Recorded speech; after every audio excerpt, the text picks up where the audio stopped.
Noong panahong iyon, sinabi ni Jesus sa kanyang mga alagad, "Pag-ingatan ninyo na huwag maging pakitang tao lamang ang paggawa ninyo ng mabuti. Kapag ganyan ang ginawa ninyo, wala kayong matatamong gantimpala buhat sa inyong amang nasa langit. Kaya nga, kapag naglilimos ka, huwag mo nang ipagmakaingay ito, katulad ng ginagawa ng mga mapagpaimbabaw doon sa sinagoga at sa mga lansangan.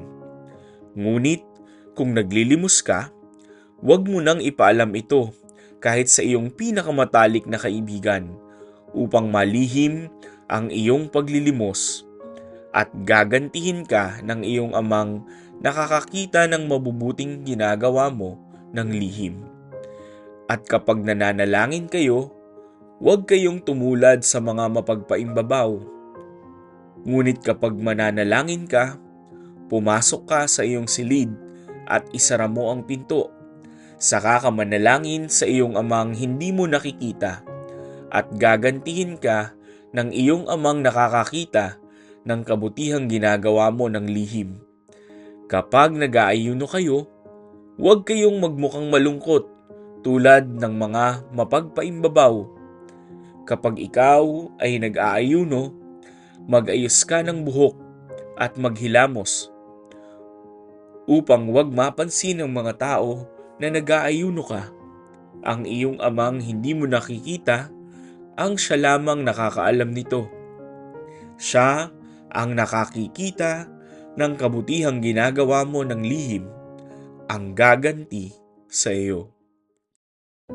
Sa pagsisimula ng Kwaresma, nilalagyan ng iglesia ng abo ang ulo ng kanyang mga anak upang ipahayag ang pagsisisi at pagtalikod sa kasalanan. Ang tandang ito ay panlabas na nagpapahayag ng ating pagnanais magbalik sa kabanalan. Higit dito ay maliwanag na tanda ito para sa ating mga sarili na samantalahin ang pagkakataon upang magbalik loob sa Diyos. Ito ay nagsisilbing hamon sa atin upang talikdan ang gawang masama at mamuhay ng kalugod-lugod sa Diyos. Ito ay isang tanda na saglit lamang ang ating buhay, at ito ay dapat gugulin sa gawang nararapat sa paningin ng Diyos. Ang saglit na buhay natin ay dapat gugulin sa pananabik sa langit na siyang tunay nating tahanan. Simulan natin ang banal na panahong ito sa pagkilala na tayo ay abo, abang-aba, hamak na dumi lamang, ngunit tinubos ni Kristo sa krus upang makapiling niya muli sa langit sa muling pagkabuhay.